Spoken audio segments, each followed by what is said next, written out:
and thanks for joining us for Sustaining Us here on KLCS PBS. I'm David Nazar. We all learn from our past mistakes, past success, the knowledge gained over the years. Well, the same is true for cities. The evolution of a city is an education. Today's cities are a continuation of what's been learned thousands of years ago.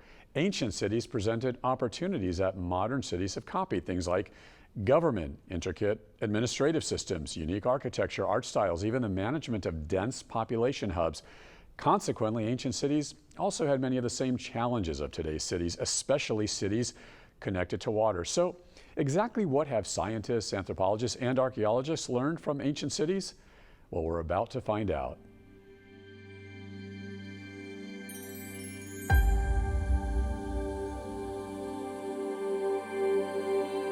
As an archaeologist, I've been fortunate in working in many different parts of the world. I've also been able to travel to many of our great world cities. And one of the things I realized as I dug in an ancient city and walked around a modern one is how much ancient and modern cities are exactly the same. They have monumental architecture, they have big broad avenues, they have neighborhoods where wealthy people live and neighborhoods for people who are not so wealthy. They have public plazas where people do a variety of different things, and they have specialized sporting arenas and musical venues and all kinds of entertainment.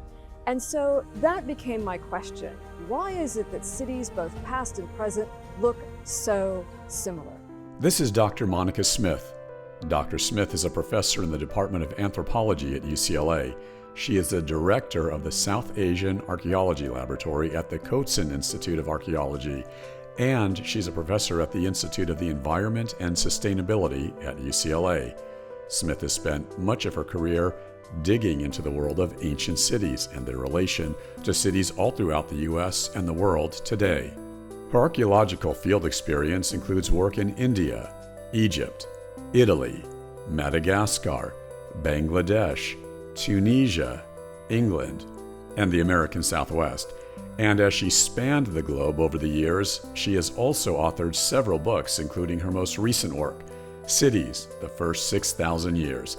We met Dr. Smith out here in Santa Monica, California, where the Pacific Ocean and the city intersect.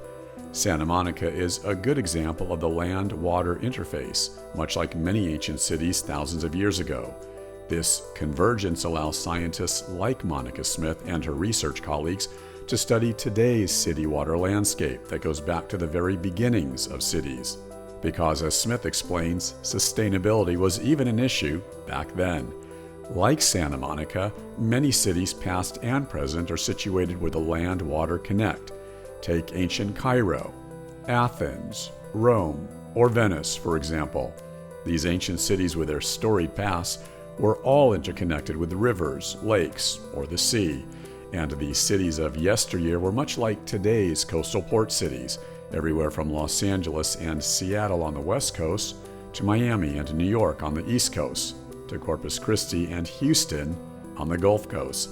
This geographic landscape allowed for ancient cities and today's cities to advance and prosper. There was a development of water transportation for goods, agricultural produce, and raw materials. Even today, water transport is still the cheapest way of shipping goods in our high-tech era. The presence of water also enabled city residents to utilize that source for daily use. And rivers then and now have historically been an easy way to get rid of urban industrial waste. Today, rivers and waterways have also provided what has become the creation of river walks, which have sustained tourism and some local economies throughout the U.S. These river walks can be found in places like San Antonio, Oregon City, and St. Cloud, Minnesota, and possibly one day in Los Angeles with a final multi-billion-dollar revitalization plan of the LA River. However, as Professor Smith explains, this land-water dynamic, while providing great opportunity, has also presented a challenging relationship throughout the centuries, because for thousands of years, rivers, lakes, and seas have also been erratic and unstable neighbors, causing things like floods, mudslides, landslides, leaving cities vulnerable to all types of storm damage, erosion, and other catastrophic disasters. Cities have always been part of their environments. Even though those of us who live in a city today might feel that we are rather far apart from nature, we don't even engage with dirt, we're not farmers, we still experience Mother Nature. We still experience the weather on a regular basis. We still experience storms, and we also have the risk of natural disasters. Places like California are subject to earthquakes, of course. Places in the Midwest have tornadoes as one of the things that they always have to think about. So Mother Nature provides predictable unpredictability. So things like the weather is predictable within a range, and things like natural disasters are also predictable within a range. You know, if you live in the tornado belt, that you'll eventually get a tornado, but you don't know which day. That same kind of predictable unpredictability also governs what ancient city dwellers had to live with. They lived within an environment that had rivers and lakes and streams. They were able to get rainwater or snowfall on a regular basis, but they also had to deal with the occasional challenges that Mother Nature provided. Professor Smith explains that some of these challenges are rooted in what she terms the watery margin of cities, something she says that so many cities, past and present, have dealt with.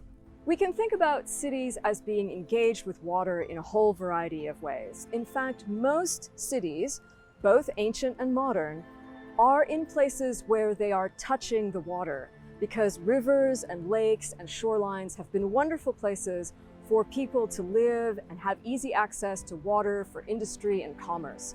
But water is, of course, a very dynamic thing. Sometimes there are floods, sometimes there are unpredictable storms, and so people have developed ways of trying to engineer their way out of the challenges that nature provides. So we build things like seawalls, which we can see in ancient cities. The Romans were very good at this. Even though the Mediterranean is a very placid kind of ocean, it still has storms, and they were still concerned about things like coastal erosion and occasional storms that would destroy ports and other infrastructure.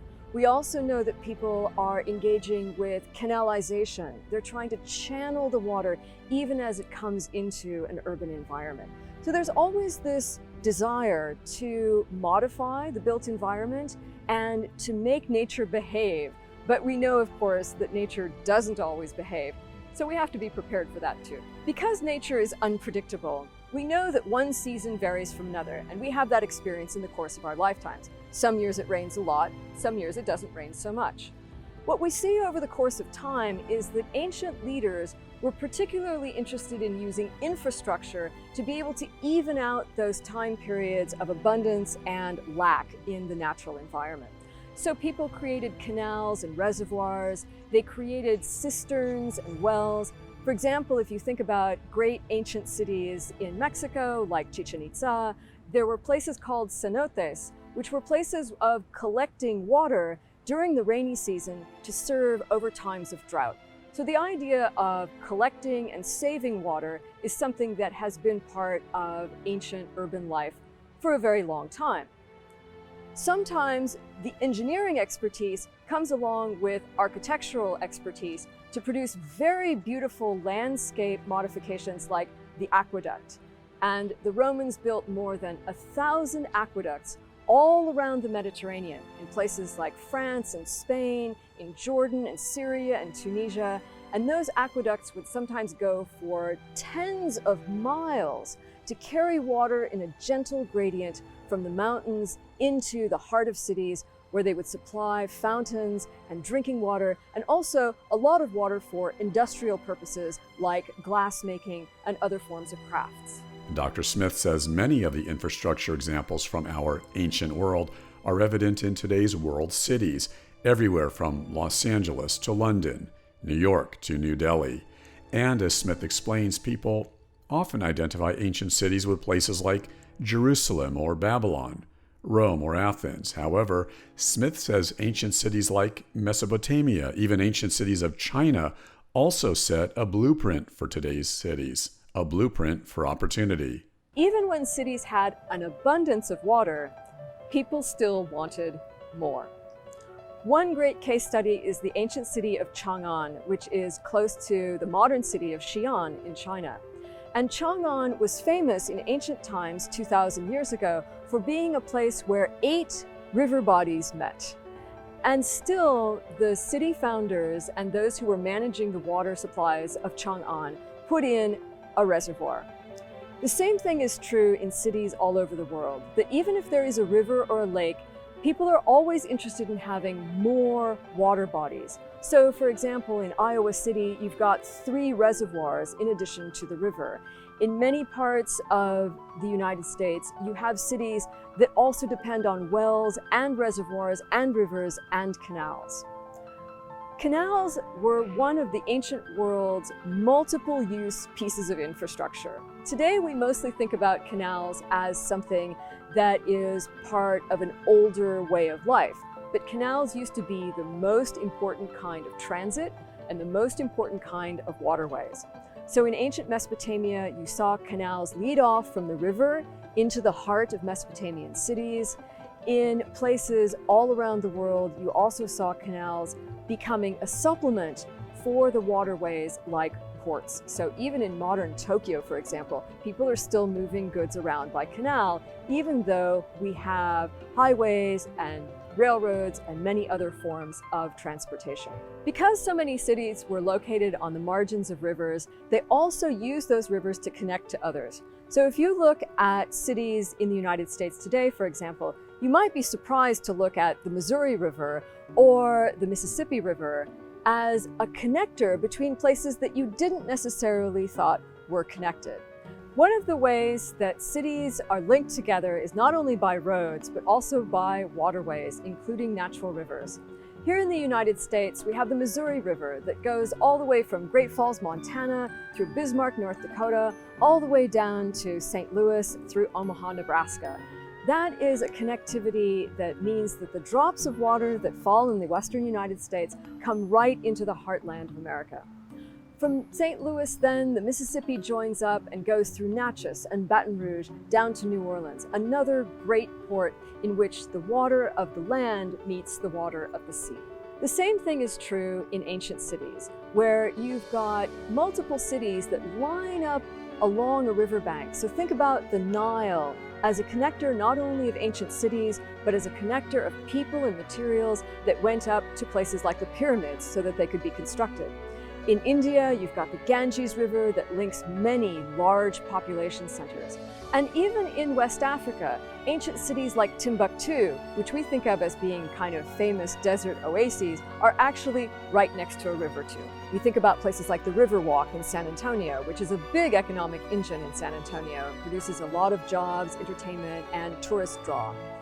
In other cities, rivers have been a little bit neglected or overlooked, or maybe sometimes we're a little afraid of them because we only think of them as a problem in terms of flooding or other kinds of natural disasters. Here in Los Angeles, we have an opportunity with the Los Angeles River to be able to create something that is both aesthetically pleasing and environmentally sustainable. Many people are not even quite sure where the Los Angeles River is. But when you think about it on a map, you see that it curves through from the San Fernando Valley, through downtown, and then ends up at one of the world's great ports. The Port of Los Angeles and the Port of Long Beach were created where the Los Angeles River empties into the Pacific Ocean. And the Los Angeles port is the #1 port in the United States. So even though we've kind of forgotten about the Los Angeles River, it has not forgotten about us. And as Dr. Monica Smith continues to span the globe to unearth the past in the hopes of learning more about the present, she continues to dig into the old world and document her findings to further explain how today's cities can learn from ancient cities.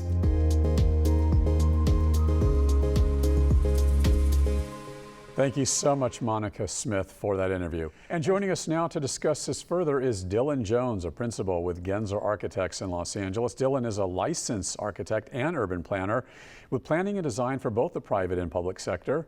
His work involves the intersection of private development and public infrastructure with mobility. We're going to find out about that as a core building block of the 21st century sustainable city. Also joining me is Nate Cherry, also with Gensler Architects. Nate is the regional director for Gensler's Cities and Urban Design Practice in Los Angeles. Nate is a licensed architect and planner with an emphasis on cities as hubs for innovation. We're going to find out about that as well. Thank you both so much for being here. Thanks for having me. Thanks for having me, David. And Dylan, Nate, as I just mentioned, and Dylan, we'll begin with you. Just for some background, let's find out about you. And you're part of this Gensler Mobility Lab I just mentioned. What is the Mobility Lab?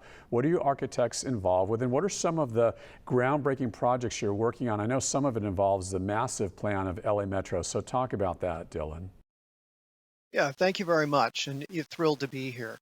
The Mobility Lab was set up within Gensler to really understand how mobility shapes the city of tomorrow. We've had a tremendous amount of disruption in the mobility space, which has been coming along with the technology disruption we're seeing more broadly in our society.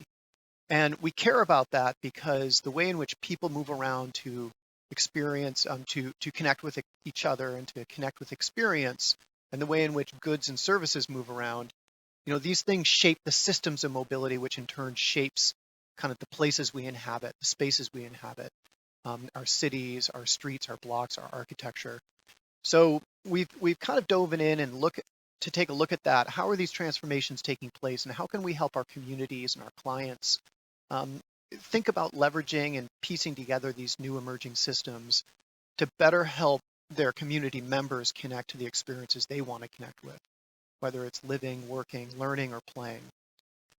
We're doing a lot of interesting work. We're doing a lot of work in the field of electrification right now. As we see our systems go electric, it really changes the interplay between where we think mobility might live today and tomorrow. Right now, cars are full of gasoline, so we keep them outside and in garages. When cars go electric, they become part of an ecosystem of consumer electronics, and they can start living a little closer to where we actually inhabit space. We're also working with a lot of traditional kind of transportation providers, if you will, LA Metro, for example, where we're helping them upgrade their design guidelines system-wide to better help connect their users to the new multimodal offerings that connect to their system. We're also looking at next generation electric systems for making major transportation connections, for example, along the Sepulveda Pass, which is a major connection of the Sepulveda Valley with downtown LA. And obviously mobility has not been something that's been done too well in the past decades in Los Angeles. We've literally had to have our car. You don't have a car in Los Angeles, you're in trouble. So obviously I'm guessing this is vital right now, Dylan. Yes, I think that does follow my definition of sustainable city. And along with choice, though, I would just add that, cities that are very successful, that are sustainable over a long period of time, have proven an ability to continually change and evolve. Some of the oldest cities from the Middle East, from Africa, from Asia, from old Europe, these cities are very different over the generations, over the history, over the centuries, et cetera. And their ability to change and evolve has really added to their ability to maintain a kind of resiliency or sustainability through time. One example closer to home, stateside, would be Detroit. In 1960, Detroit had one of the highest per capita incomes in the world. It was a mecca of manufacturing innovation. It was where kind of mass manufacturing for the automobile, first took place. And, it was an incredible place of opportunity. Immigrants from all over the country flocked there for jobs, for good, well-paying jobs. There's a lot of institutional kind of cultural institutional evolution there. But, you look at it 10 years ago and it was on the edge of collapse. And in one short generation, with various kind of disruptions in the manufacturing process, the city really, took a beating. And I think what's interesting to see now, though, it's having another rebirth, and it's starting to reinvent itself as a artistic, cultural kind of mecca. And people from the coast are flooding there to look for a different kind of opportunity, one around culture, art, new innovation. Where you can actually find a place to live that's a little bit more affordable, and there's some kind of old institutions that still provide a lot of kind of infrastructure for some of those offerings. And so I'm optimistic that Detroit will reinvent itself as, a great American city as it has been in the past. And I think that's the story of a sustainable city, a city that can change. I think cities that are resistant to change, they they struggle because everything's always changing around us, whether it's climate, culture, kind of macroeconomic forces, etc. And Nate, as I mentioned earlier, part of your work involves cities as hubs for innovation. That sounds pretty cool, but what does that all mean? What's the significance of this, Nate? Cities are really focusing on how they can attract the top talent. That's really what it's all about. That's the name of the game. And so what cities are trying to offer is really the opportunity to be less transactional as places and more really as great places to live, as places to grow and raise a family and so on. So lifestyle is really the ultimate anchor for what makes cities really the most innovative. And so what that does is that attracts the top talent, uh, generates jobs. It really makes cities work better as ecosystems that allow people to really spend their entire lives there and find different ways to express themselves and grow as people. And so we spend a lot of time working with cities to make them really more robust and provide people more choice. And so things like open spaces, culture and events, more affordable housing, more employment opportunities. These are the elements of what makes cities the most innovative.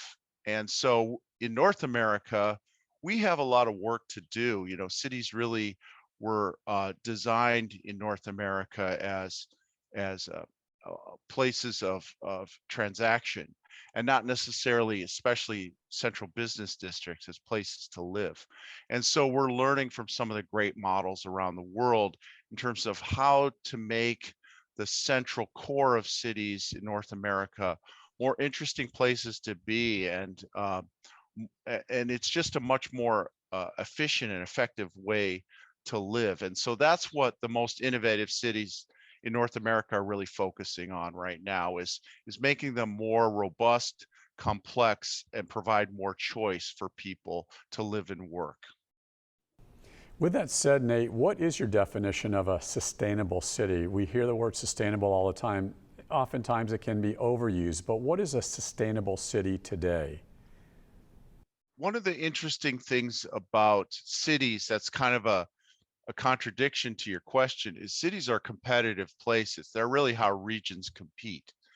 And so cities are constantly in a dynamic of competing against other cities and other regions. And so that has to be balanced with sort of the key factors that people are looking for when they consider whether or not to live in a city. And that those four factors are affordability.